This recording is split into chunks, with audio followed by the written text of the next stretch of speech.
My name is Jason Glardy. I'm the host of Get Good. In this series, I'm joined by the very talented Lindsay Camerick. We're going to nerd out over handstands and provide you with a step-by-step game plan to go from beginner to balanced.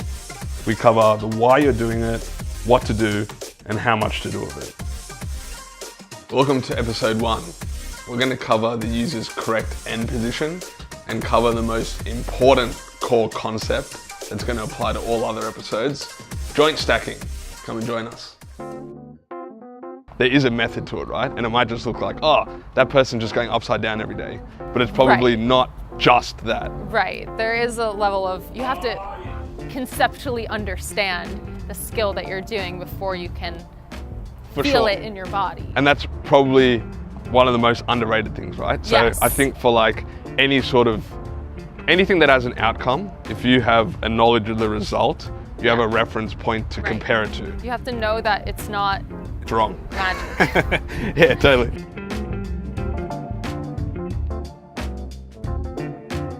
I mean, I always compare learning a handstand to like learning a language or learning an instrument. Something like that. You're not gonna give a total beginner a book to read in a brand new language. As it becomes more intuitive, as you master those little bits, then you can start to introduce more complex concepts and start to tie things together more.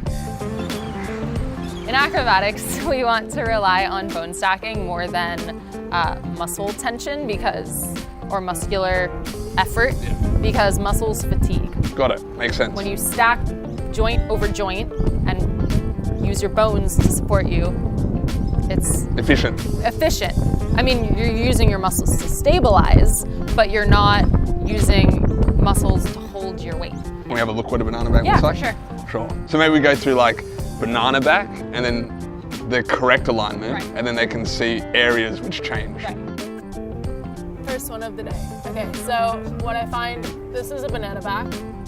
Okay, can you walk through what's happening while you're inverted? So right now, my shoulders are planched, which means they're not fully extended. And because my shoulders are planched, my low back has to arch. Okay, so this is more exaggerated. In order to keep my center of gravity over my balance point. Got it. Because any balance is center of gravity over point of contact. That's why an incorrect handstand works, because you're sort of still lining it up over your balance point. Because you've got your upper body, if you're planched, you've got your upper body sort of curving this way, your lower body curving that way, so that at the end of the day, your center of gravity is still stacked over that balance point.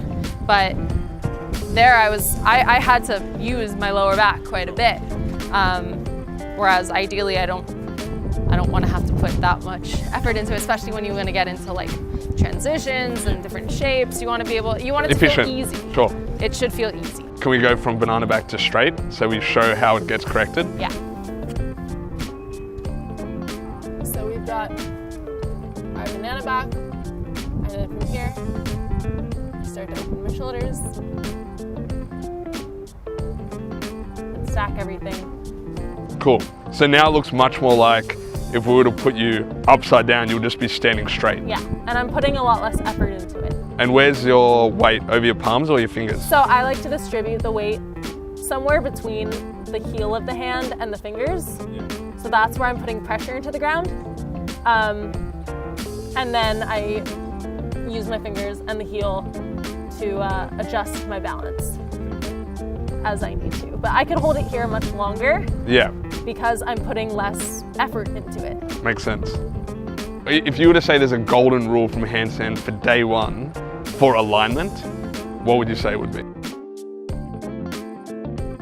I would say you want your wrists, your shoulders, and your hips stacked on top of each other as much as possible. Okay, great. The legs, beyond that, the leg position doesn't matter too much, but as long as you have that foundation of wrists, shoulders, hips, you're gonna be in pretty good balance. I think that's really important. It's like, if you start something, you need a golden rule.